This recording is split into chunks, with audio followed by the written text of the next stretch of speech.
O tenente-coronel Mauro Cid, ex-ajudante de ordens de Bolsonaro, foi o primeiro réu a ser ouvido durante interrogatórios acusado de tramar o golpe de Estado em 2022. Em cerca de 4 horas de interrogatório no STF, o tenente-coronel Mauro Cid revelou detalhes dos bastidores do plano golpista e envolveu diretamente Jair Bolsonaro, militares de alta patente e até dinheiro vivo numa caixa de vinho. Você vai conferir comigo os principais pontos do Mauro Cid. Vamos lá. Ponto 1. Segundo Cid, Bolsonaro não só leu a minuta golpista entregue por Felipe Martins, como editou o texto e retirou nomes de autoridades a serem presas. Só deixou um nome para ir para o Chilindró. Alexandre de Moraes estava na lista. Ponto 2. Segundo Cid, o almirante Almir Garnier, então comandante da Marinha, ofereceu apoio militar ao plano golpista. 3. O general Freire Gomes, ex-comandante do Exército, é descrito como moderado e ele era resistente ao golpe. 4. Cid declarou também ter recebido do general Walter Braga Neto, no Alvorada, uma caixa de vinho recheada com dinheiro. O valor seria entregue ao major Rafael Martins, operador da trama golpista. 5. Em outro ponto, Cid revelou que Bolsonaro e Braga Neto esperavam detectar fraude nas urnas para convencer os militares a intervir. Dá uma estampada aí no nosso painel, vai? Para o povo ler aqui tudo, ó.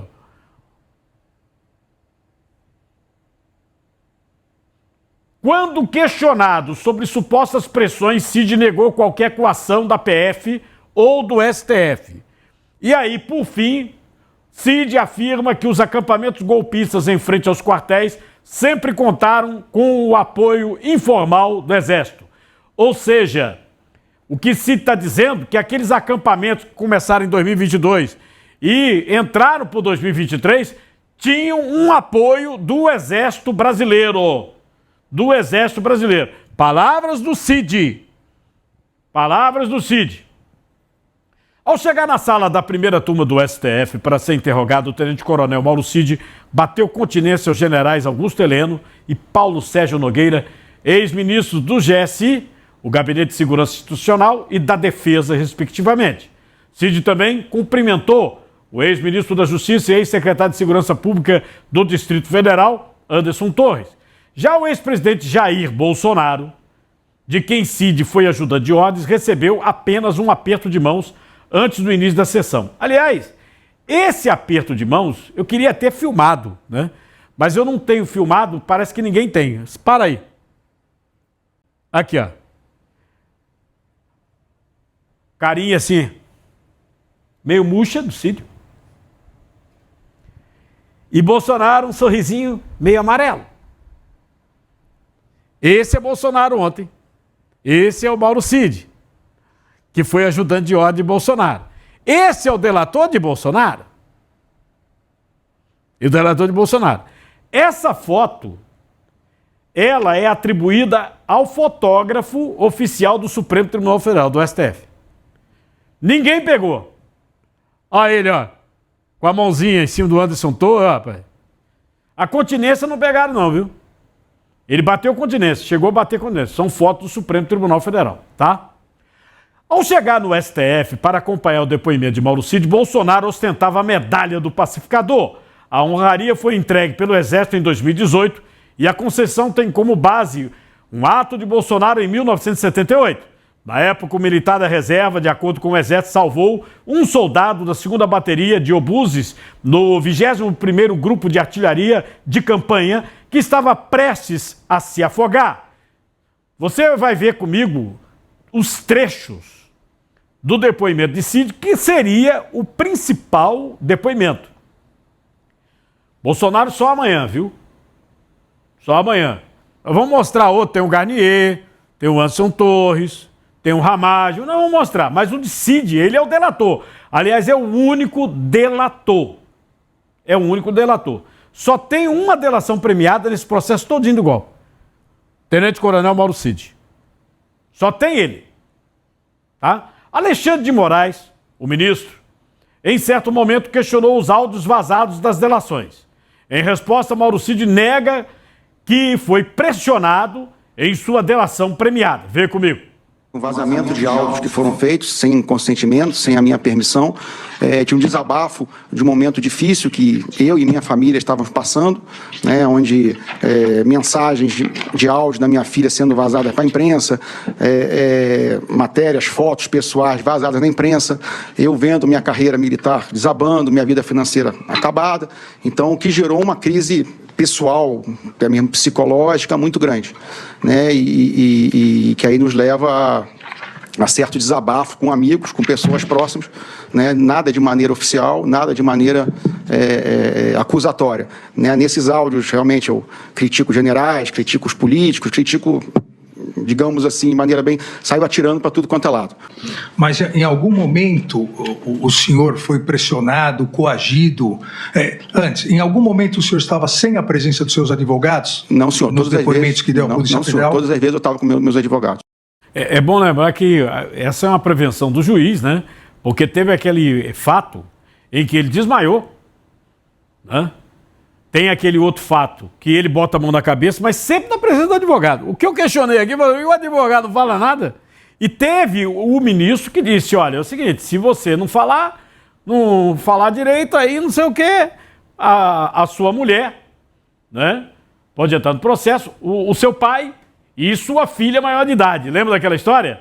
Então o Alexandre de Moraes já se preveniu, falou, você foi pressionado e tal. Aí ele nega, disse que não, tá?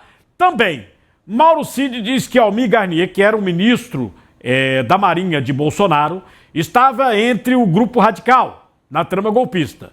O ex-ajudante também classificou Braga Neto e Paulo Sérgio, os generais, como moderados. Vê comigo.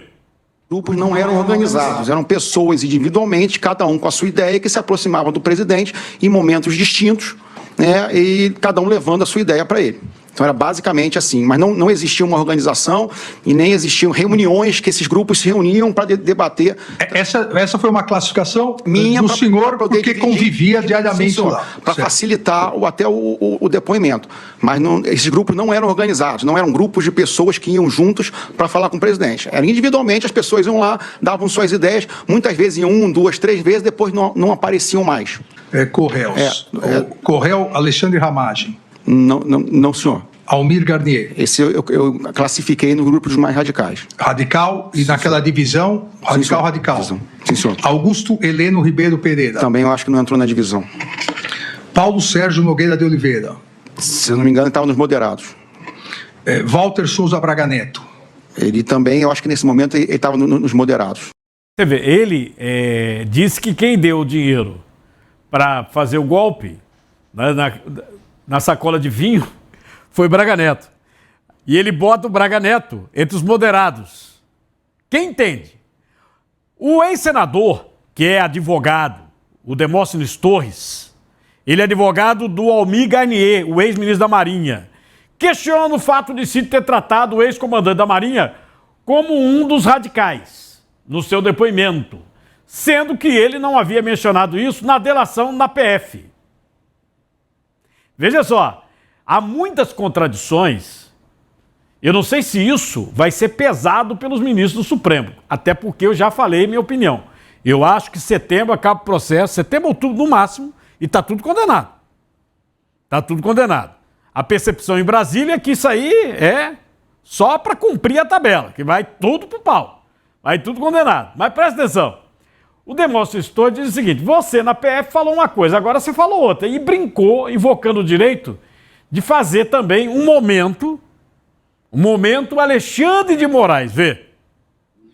A pergunta de Vossa Senhoria é se o depoente, o réu, disse que o ex-comandante Almir Garnier fazia parte de algum grupo. Algum grupo. Pode ser até moderado, mas ele hoje afirmou radical.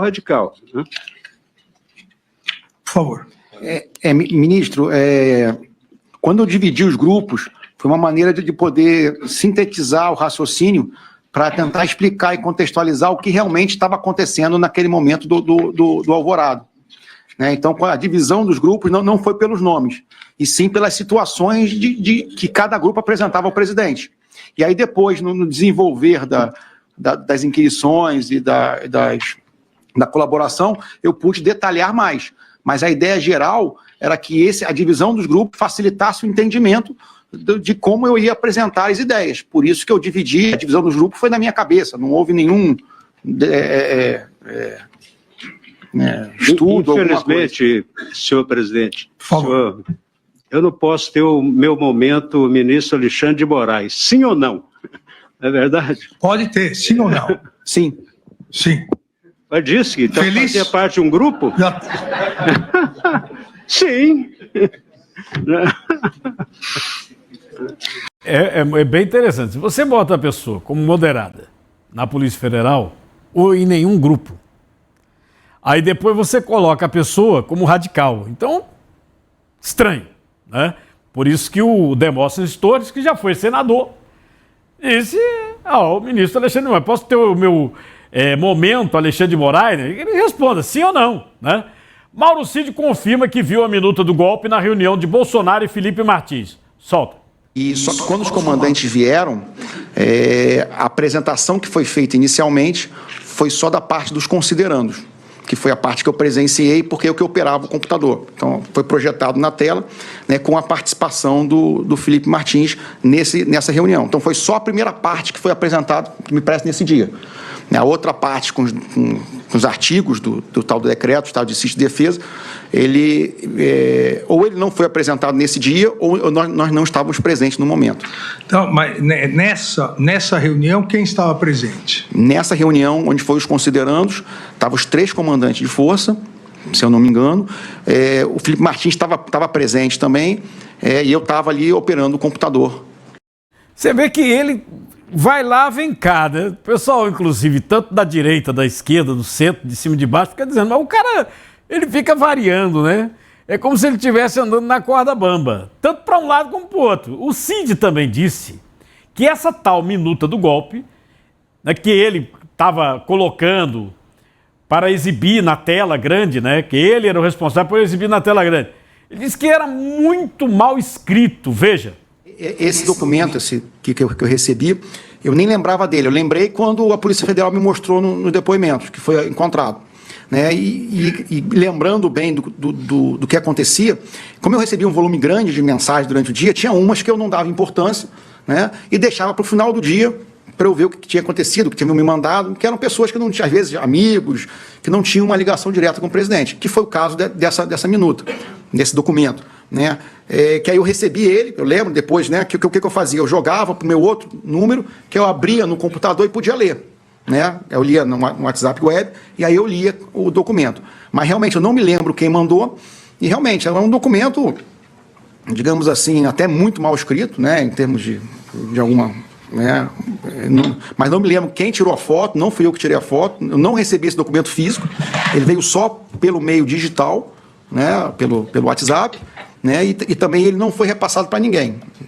Essa redação, que pode ser GLO ou o pedido de estado de sítio, é um documento que não pode ser mal escrito, porque tem que passar no Congresso Nacional.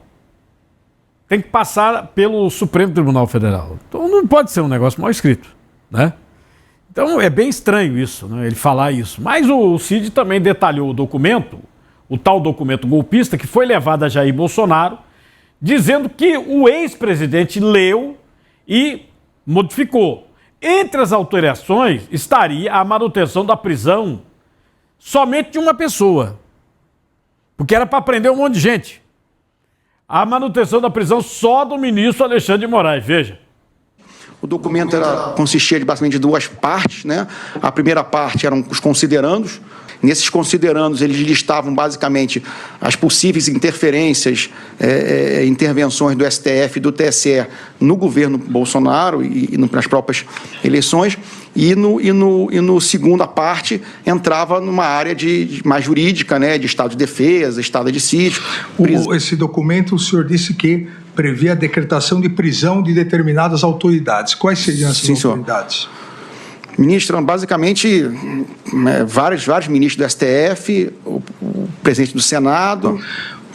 O ex-presidente Jair Bolsonaro recebeu e leu esse documento? Sim, senhor, recebeu e leu. Ele fez algumas alterações no documento? Sim, senhor, ele, de certa forma, enxugou o documento. Só manteve o nome de Alexandre de Moraes. Ele enxugou e só manteve o nome de Alexandre de Moraes para ser preso. Tirou os outros ministros, tirou o presidente do Senado, que na época era Rodrigo Pacheco, né?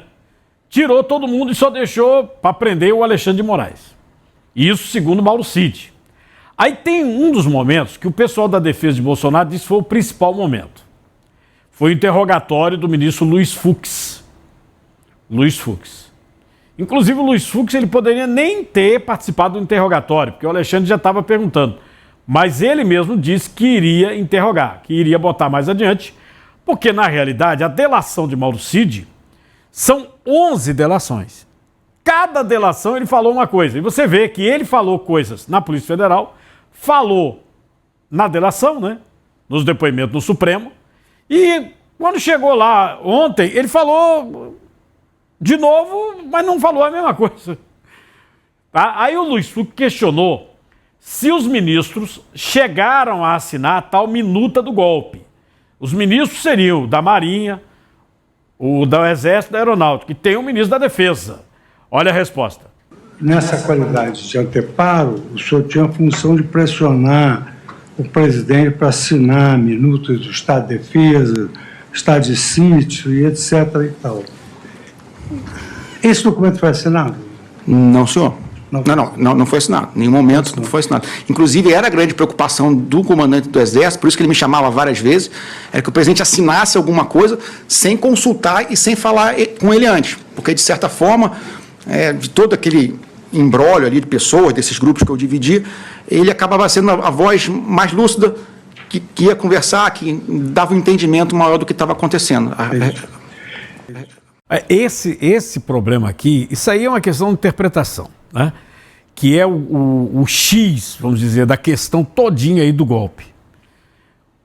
Eu hoje abri o programa dizendo que você no Brasil, você tem o crime tentado, você tentar fazer o crime no Código de Processo Penal. E você tem o crime que você faz. Você fez o crime. Você tem o tentado. Agora, o imaginado, você não tem. Não está no nosso Código de Processo Penal você imaginar um crime e você ser punido porque você imaginou. Você pode, inclusive, ser pego com um monte de esquema que você vai assaltar um banco. Sim. Você assaltou? Não. Então aquilo ali não é punível pelo nosso Código de Processo Penal. É isso que eu aprendi. E se você é operador do direito, por favor, o chat está livre. Está livre. E é esse ponto exatamente que o Luiz Fux puxou, falou assim, peraí, então assinaram? Não. Então nem avançaram. Porque teria que assinar, inclusive para passar pelo Congresso, pelo Supremo. Nem assinaram. Eles nem assinaram. Esse é o ponto que existe uma divergência muito grande jurídica, né? Pessoal que é jurista da esquerda acha uma coisa, o pessoal jurista da direita acha outra. Eu já botei aqui pessoal que é advogado, militante, tanto de esquerda como de direita, dizendo a mesma coisa que eu estou dizendo. Que não existe crime imaginado, né? Luiz Fux foi atrás exatamente disso.